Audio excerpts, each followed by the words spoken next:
Hello दोस्तों, welcome back to my YouTube channel. हमारी NCERT series read NCERT with us में आज तीसरा दिन और तीसरा अध्याय हम हाजिर हैं आज कक्षा 9 के अध्याय 3 को लेकर। अध्याय का नाम है परमाणु एवं अणु, एटम्स एंड मॉलिक्यूल्स। आपको पता है इस सीरीज का 2 दिन निकल चुके हैं और 2 दिन में हमने 2 अध्याय पढ़ लिए हैं।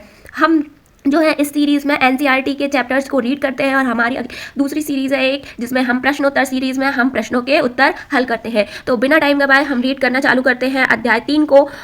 तो चलिए आप भी मेरे साथ रीड करते जाइए। प्राचीन भारतीय एवं ग्रीक दार्शनिक द्रव्य के अज्ञात एवं आदर्श रूपों में सदैव चकित होते रहे।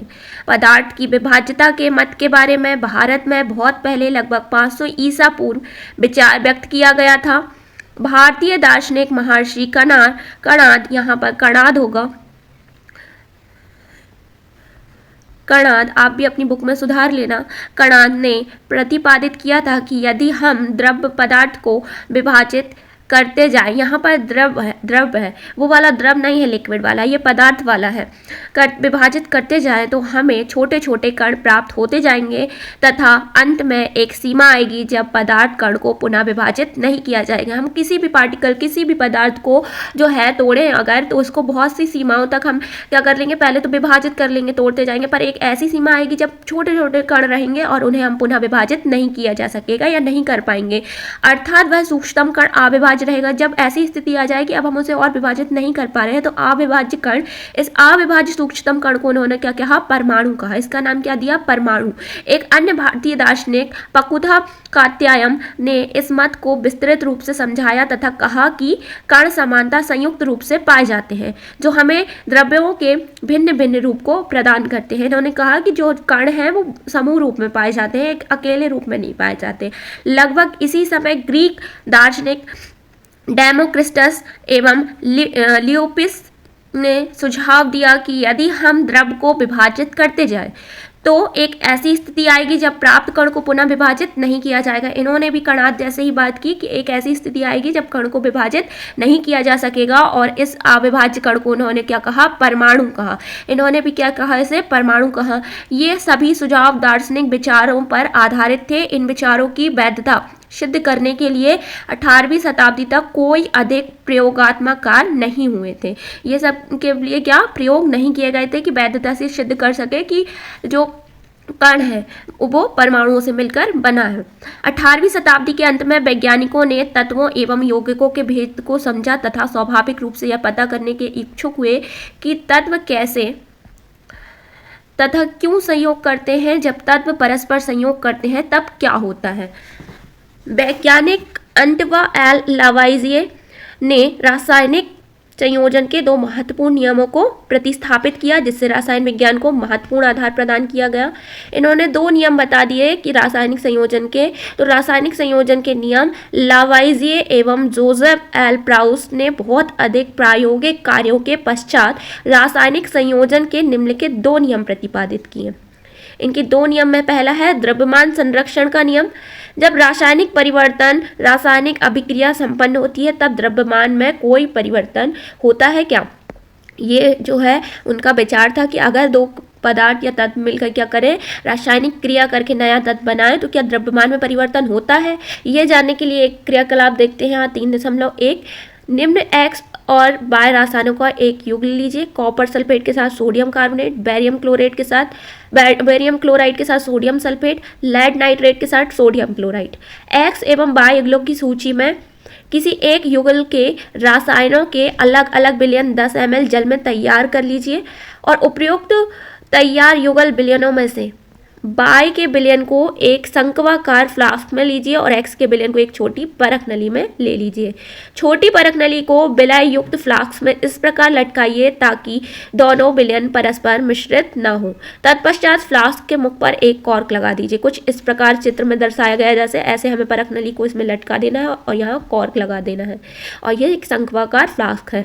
उसके बाद अंतर वस्तु युक्त फ्लास्क को सावधानी पूर्वक तौल लीजिए। जब फ्लास्क को झुकाकर इस प्रकार घुमाएं जिससे एक्स एवं वाई के विलयन परस्पर मिश्रित हो जाए। पहले उसे तौल लेना हमें कि उसका द्रव्यमान या वजन कितना आ रहा है, उसके बाद क्या करें, उसको मिला दें, हम ऐसा हिला दें तो परख नली का जो है पदार्थ वो बाय जो बीकर में है बाय पदार्थ उसमें मिल जाएगा। जब फ्लास्क को पुनः तौल लीजिए और शंक्वाकार फ्लास्क में क्या अभिक्रिया हुई ये देखना है कि अब हम फ्लास्क को फिर से तौल लेंगे और उसमें क्या अभिक्रिया हुई ये जानेंगे। तो क्या आप सोचते हैं कोई रासायनिक अभिक्रिया हुई? ऑफकोर्स कोई रासायनिक अभिक्रिया हुई होगी उसमें। और फ्लास्क के मुख पर कॉर्क क्यों लगाते हैं? क्या फ्लास्क के द्रव्यमान एवं अंतर वस्तुओं में कोई परिवर्तन हुआ, और परिवर्तन हुआ तो किस प्रकार हुआ, और उसके मुंह पर कॉर्क क्यों लगाया हमने?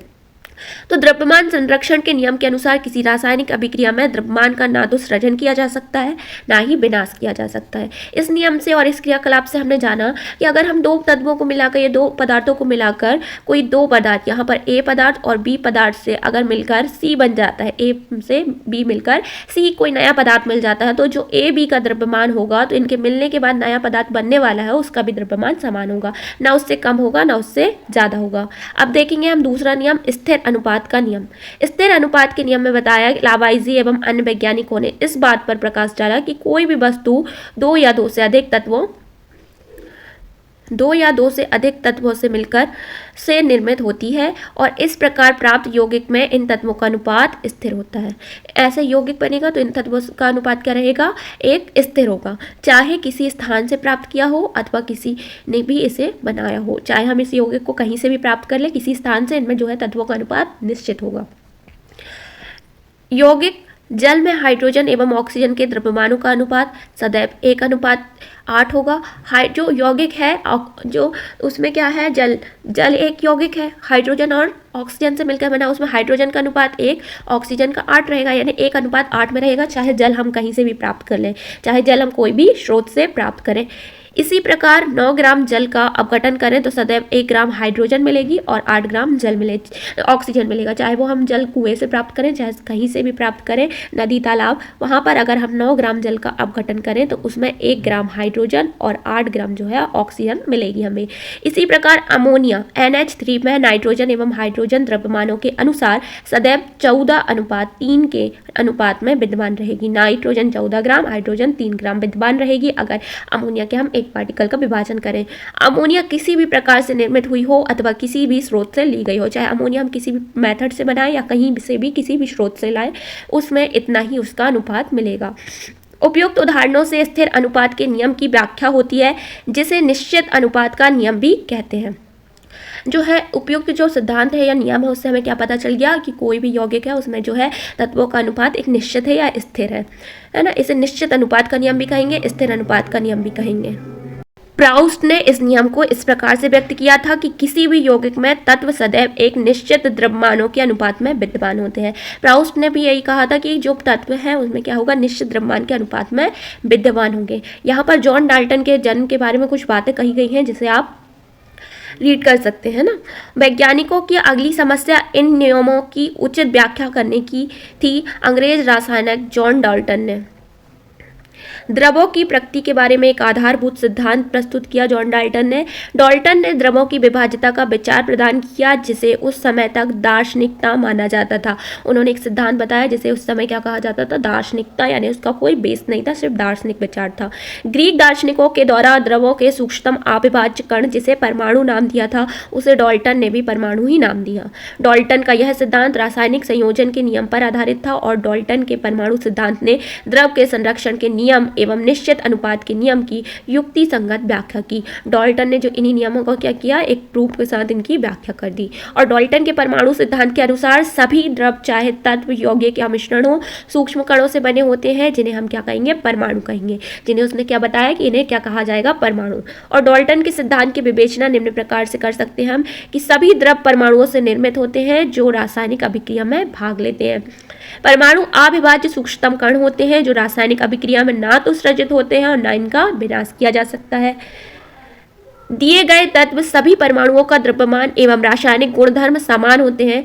भिन्न भिन्न अगर कोई तत्व है उसमें सभी परमाणु हैं, उनका जितने भी परमाणु हैं, यहाँ कोई तत्व है इसमें बहुत सारे परमाणु हैं इस प्रकार, तो इन सभी परमाणुओं का जो द्रव्यमान और रासायनिक गुणधर्म क्या होंगे, एक समान होंगे। भिन्न तत्वों के परमाणुओं के द्रव्यमान एवं रासायनिक गुणधर्म भिन्न होते हैं। अगर ये तत्व अलग है और इसके अलग तत्व है तो इन दोनों के परमाणु का जो गुणधर्म होगा वो अलग अलग होगा। भिन्न भिन्न तत्वों के परमाणु परस्पर छोटी पूर्ण संख्या के अनुपात में संयोग का यौगिक निर्मित करते हैं। किसी भी यौगिक में परमाणुओं की सापेक्ष संख्या एवं प्रकार निश्चित होते हैं। आप अगले अध्याय में अध्ययन करेंगे कि परमाणु में और भी छोटे कण विद्यमान होते हैं। अगले अध्याय में हम जानेंगे परमाणु और छोटे कणों से मिलकर बना है, जिनके भी नाम बताए जाएंगे उसमें, इलेक्ट्रॉन, प्रोटॉन, न्यूट्रॉन टाइप। अब हम देखते हैं यहाँ पर कुछ प्रश्न है, इसे हम प्रश्नोत्तर सीरीज में करते हैं, आप उससे जुड़ सकते हैं। अब हमारे पास परमाणु क्या होता है। क्या आपने कभी किसी इमारत की दीवार बनते देखी है? इन दीवारों में से एक कमरा या कोई कमरों के समूह एक में इमारत निर्मित होती है। उस विशाल इमारत की रचनात्मक इकाई क्या है? किसी बाम्बी की रचनात्मक इकाई क्या है? यह रेत का छोटा सा कण होता है। इसी प्रकार सभी द्रवों की रचनात्मक इकाई परमाणु होती है। जिस प्रकार हम घर बनते देखते हैं उसमें सबसे छोटी इकाई है जिससे बन रहा है रेत का एक कण, वैसे उसी प्रकार क्या होगा कि तत्वों की जो है, द्रवों की रचनात्मक इकाई या पदार्थों की रचनात्मक इकाई क्या है? परमाणु। इसे और विभाजित नहीं किया जा सकता, सबसे छोटी इकाई है। परमाणु कितने बड़े होते हैं? परमाणु बहुत छोटे होते हैं। ये किसी भी वस्तु जिसकी हम कल्पना या तुलना कर सकते हैं से भी छोटे होते हैं। हमारी कल्पना से भी छोटे साइज के होते हैं परमाणु। लाखों परमाणुओं को जब एक के ऊपर एक चट्टे के रूप में रखें तो बड़ी कठिनाई से कागज की एक सीट जितनी मोटी परत बन पाएगी। परमाणु त्रिज्या को नैनोमीटर में मापा जाता है। 1 नैनोमीटर बराबर होता है 10 की घात -9 मीटर, या 1 मीटर बराबर 10 की घात 9 नैनोमीटर। ये आप याद रखिएगा, ये कभी कभी फिल इन द ब्लैंक्स वगैरह में पूछ लिया जाता है। सापेक्ष आकार में परमाणु त्रिज्या है और उदाहरण है 10 की घात -10 जो है परमाणु त्रिज्या किसकी है? हाइड्रोजन के परमाणु के। जल के अणुओं की इतनी है। फिर उसके बाद आती है हीमोग्लोबिन अणु की, फिर रेत कण की और चींटी की, और उसके बाद सेब की। ये सापेक्ष उसकी क्या है? परमाणु त्रिज्या है, मीटर में दी है।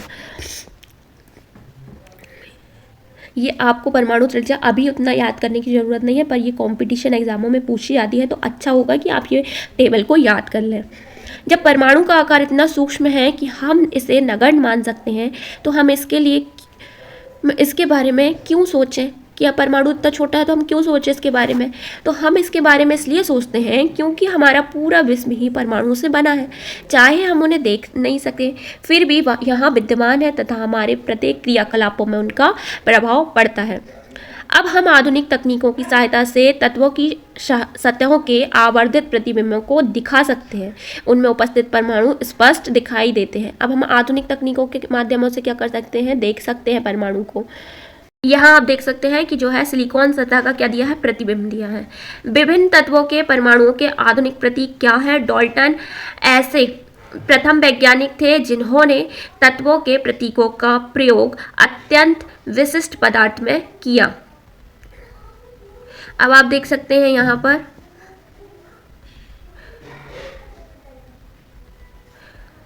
उन्होंने किसी तत्व का प्रतीक का प्रयोग किया तो यह प्रतीक उस तत्व की एक निश्चित मात्रा की ओर इंगित करता था। उन्होंने क्या कहा कि तत्व की निश्चित मात्रा की ओर एक प्रतीक इंगित करता हुआ ऐसा बता दिया कि इससे हम इसे क्या करेंगे? प्रदर्शित करेंगे इस तत्व को इस तरीके से। अर्थात यह प्रतीक तत्व के एक परमाणु को प्रदर्शित करता था कुछ इस प्रकार से कि ये कॉपर है, गोल्ड है, हाइड्रोजन, इस तरीके से उन्हें प्रतीक बता दिया कि हम इसे इस तरीके से प्रदर्शित करेंगे। पर बर्जीलियस ने क्या कहा कि बर्जीलियस ने तत्वों के ऐसे प्रतीकों का सुझाव दिया जो उन तत्वों के नामों में 1 या 2 अक्षर से प्रदर्शित हो। बर्जीलियस ने कहा कि हम इन्हें ऐसे प्रदर्शित नहीं करते हैं, हम इन्हें ऐसे प्रदर्शित करें कि वो अक्षर क्या हो उनके नाम में, 1 या 2 अक्षर उनके नाम में आते हों, हम उनसे प्रदर्शित कर दें। प्रारंभ में तत्वों के नामों की व्युत्पत्ति उन स्थानों के नाम से की गई जहां वे सर्वप्रथम पाए गए। प्रारंभ में तत्वों के नाम हमने इस प्रकार से दे दिए, जहां वे पाए गए थे उनका नाम हमने वहां के क्षेत्र के अकॉर्डिंग दे दिया। उदाहरण स्वरूप कॉपर का नाम साइप्रस से व्युत्पन्न हुआ है क्योंकि कुछ तत्वों के नामों को विशिष्ट रंगों से लिया गया है, और कुछ तत्व क्या है विशिष्ट रंगों के नाम से हमने उन्हें ले लिया कि ये इस तरीके से दिखते हैं तो हम उन्हीं के नाम पर इसको बोलेंगे। जैसे उदाहरण स्वरूप स्वर्ण, गोल्ड का नाम अंग्रेजी के उस शब्द से लिया गया जिसका अर्थ क्या है? पीला। International union of pure and applied chemistry IUPAC, यहाँ पर इसका फुल फॉर्म दिया है, इसको आप याद रखिएगा। IUPAC जो नाम है वो एक नामों की पद्धति है, प्रतीकों की पद्धति है कि हम इस तत्व का नाम या इसके कंपाउंड का नाम किस प्रकार देंगे, ये बताता है। इसका फुल नाम क्या है? International union of pure and applied chemistry के अंतर्गत वैज्ञानिक संस्था है जो तत्वों के नामों, प्रतीकों और मात्रकों को स्वीकृति प्रदान करती है। अधिकतर तत्वों के प्रतीक उन तत्वों के अंग्रेजी नामों के एक या दो अक्षरों से बने होते हैं। किसी प्रतीक के पहले अक्षर को सदैव बड़े आकार कैपिटल में तथा दूसरे अक्षर को छोटे आकार स्मॉल लेटर में लिखा जाता है। उदाहरणार्थ हाइड्रोजन, हाइड्रोजन को H से प्रदर्शित करते हैं, कैपिटल H से प्रदर्शित करते हैं क्योंकि हाइड्रोजन H से शुरू है। एल्यूमिनियम को AL से प्रदर्शित करते हैं, A कैपिटल है और L स्मॉल है, ना कि दोनों को कैपिटल। यहाँ पर A कैपिटल लिया है, L स्मॉल लिया है। उसके बाद कोबाल्ट, कोबाल्ट में C कैपिटल O स्मॉल है, ना कि C डबल। यहाँ पर जो C O दोनों कैपिटल नहीं है, दोनों कैपिटल नहीं है, एक कैपिटल एक स्मॉल।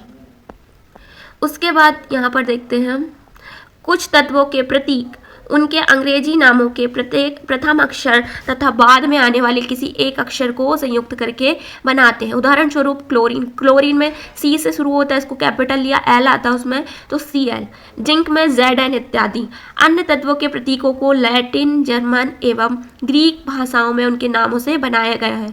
उदाहरण से लोह, आयरन, आयरन का प्रतीक Fe जो उसके लैटिन नाम फेरम से भी उत्पन्न हुआ है। जो आयरन है, लोहा है, उसको जो है लैटिन भाषा में फेरम कहते हैं, तो वहाँ से आया है Fe। इसी प्रकार सोडियम का प्रतीक Na तथा पोटेशियम का प्रतीक K क्रमशः नाइट्रियम और कैलियम से भी उत्पन्न हुआ है। इस प्रकार प्रत्येक तत्व का एक नाम एवं एक अद्वितीय रासायनिक प्रतीक होता है। प्रत्येक पदार्थों का क्या है? एक नाम है और उनका अद्वितीय एक रासायनिक प्रतीक है, उसे उसी प्रतीक से प्रदर्शित किया जाता है, किसी और प्रतीक से हम उसे प्रदर्शित नहीं कर सकते। उसके बाद देखेंगे हम यहाँ पर कुछ तत्वों के प्रतीक। तो तत्वों के प्रतीक इस प्रकार है, एल्यूमिनियम का Al, आर्गन का Ar, बैरियम का Ba, बोरान का सिर्फ B, ब्रोमीन का Br, कैल्शियम का Ca, कार्बन का C, क्लोरीन का Cl, कोबाल्ट का Co, कॉपर का Cu, फ्लोरीन का F, स्वर्ण गोल्ड Au, हाइड्रोजन का H, आयोडीन का I और यहाँ से आयरन का Fe, सीसा का Pb, मैग्नीशियम का Mg और नियॉन का Ne। आपको ये सब तत्वों के जो नाम है यहाँ आपको पीरियोडिक टेबल में भी मिल जाएंगे और आप इस सारणी को याद कर सकते हैं। हम आगे पढ़ेंगे, जब कभी आप तत्वों का अध्ययन करें तो आपके संदर्भ के लिए उपयुक्त सारणी दी गई है। इस पूरी सारणी को एक बार में याद करने की आवश्यकता नहीं है, समय समय पर और बार बार प्रयोग होने पर आपको स्वतः प्रतीक याद हो जाएंगे, है ना। इस सारणी को एक बार आप बैठ के याद करेंगे तो इस प्रकार नहीं होगी, जब आप इसका यूज़ करते जाएंगे और यूज़ करने पर आपको याद होता जाएगा कि कौन सा प्रतीक कब यूज़ किया जाता है और किस पदार्थ या तत्व के लिए यूज़ किया जाता है। इसके बाद हम देखेंगे यहाँ परमाणु द्रव्यमान। परमाणु द्रव्यमान देखेंगे, डाल्टन के परमाणु सिद्धांत की सबसे बड़ी संकल्पना परमाणु द्रव्यमान की थी। उनके अनुसार प्रत्येक तत्व का एक अभिलाक्षणिक परमाणु द्रव्यमान होता है। डाल्टन का सिद्धांत स्थिर अनुपात के नियम को इतनी भली भांति समझाने में समर्थ था कि वैज्ञानिक इससे प्रेरित होकर परमाणु द्रव्यमान को मापने की ओर अग्रसर हुए। डाल्टन ने बताया कि सभी परमाणु का क्या होता है? परमाणु द्रव्यमान। चूंकि एक परमाणु के द्रव्यमान को ज्ञात करना अपेक्षाकृत कठिन कार्य था, इसलिए रासायनिक संयोजन के नियम का उपयोग एवं उत्पन्न यौगिक के सापेक्ष परमाणु द्रव्यमान को ज्ञात किया गया। हम यहाँ पर यौगिक कार्बन मोनोऑक्साइड का उदाहरण लेते हैं जो कार्बन एवं ऑक्सीजन द्वारा निर्मित होता है। प्रायोगिक तौर पर यह निरीक्षित किया गया कि 3 ग्राम कार्बन और 4 ग्राम ऑक्सीजन के संयोग से कार्बन मोनोऑक्साइड निर्मित हुई है। दूसरे शब्दों में कहा जा सकता है कि कार्बन अपने 4:3 गुणा अधिक द्रव्यमान वाले ऑक्सीजन से संयुक्त होती है। मान लीजिए कि जब परमाणु द्रव्यमान की इकाई को एक कार्बन परमाणु द्रव्यमान के बराबर मानते हैं तो कार्बन परमाणु को 1.0 यू और कार्बन परमाणु द्रव्यमान को 1.33 यू निर्दिष्ट करेंगे। प्रारंभ में परमाणु द्रव्यमान को AMU द्वारा संक्षेप में लिखते थे, लेकिन आजकल IUPAC के नवीनतम अनुमोदन द्वारा इसको सिर्फ यूनिफाइड द्रव्यमान द्वारा प्रदर्शित करते हैं, लेकिन द्रव्यमानों की इकाई को यथासंभव पूर्णांक या लगभग पूर्णांक में व्यक्त करना अधिक सुविधाजनक होता है। आगे चलकर वैज्ञानिकों ने परमाणु द्रव्यमानों की भिन्न भिन्न इकाइयों के बारे में विचार व्यक्त किए। वैज्ञानिक जब विभिन्न परमाणु द्रव्यमानों की इकाई के बारे में शोधरत थे तो उन्होंने प्रारंभ में प्रकृतिजन्य ऑक्सीजन परमाणु के द्रव्यमान के 1/6 भाग को इकाई के रूप में लिया। दो कारणों से इसे सुसंगत समझा गया। ऑक्सीजन अनेक तत्वों के साथ अभिक्रिया करके यौगिक बनाता है।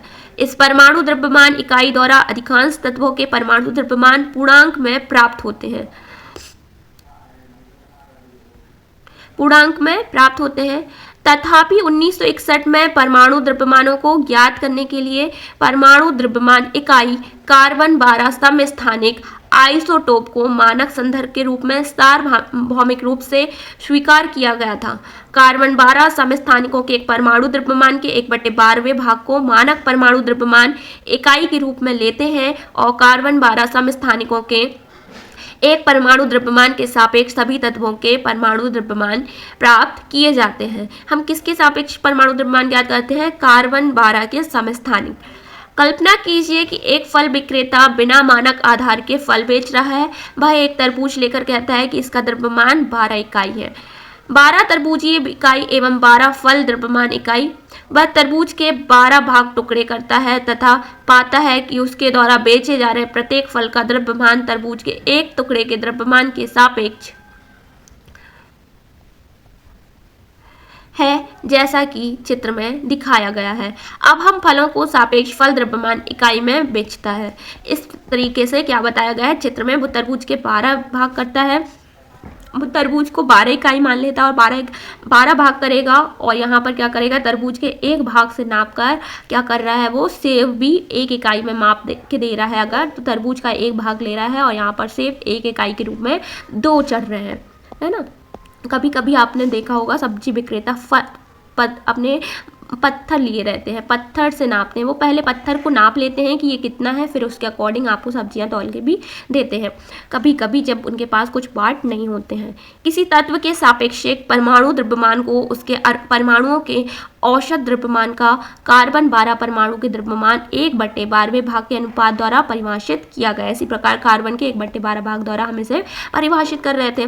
जैसे हाइड्रोजन में परमाणु द्रव्यमान 1, कार्बन का 12, नाइट्रोजन का 14, ऑक्सीजन का 16, सोडियम का 23, मैग्नीशियम का 24, सल्फर का 32, क्लोरीन का 35.5 और कैल्शियम का 40। परमाणु द्रव्यमान की यूनिट क्या रहेगी? यू। ये टेबल भी आपको समय के साथ याद होती जाएगी, आपको इसका रट्टा मारने की बिल्कुल आवश्यकता नहीं है। परमाणु किस प्रकार अस्तित्व में रहते हैं? तो परमाणु किस प्रकार अस्तित्व में रहते हैं, ये टॉपिक और परमाणु क्या है, इसके बाद के टॉपिक हम पार्ट 2 में पढ़ेंगे, जो आपको आज शाम 7 बजे की वीडियो में मिलेगा।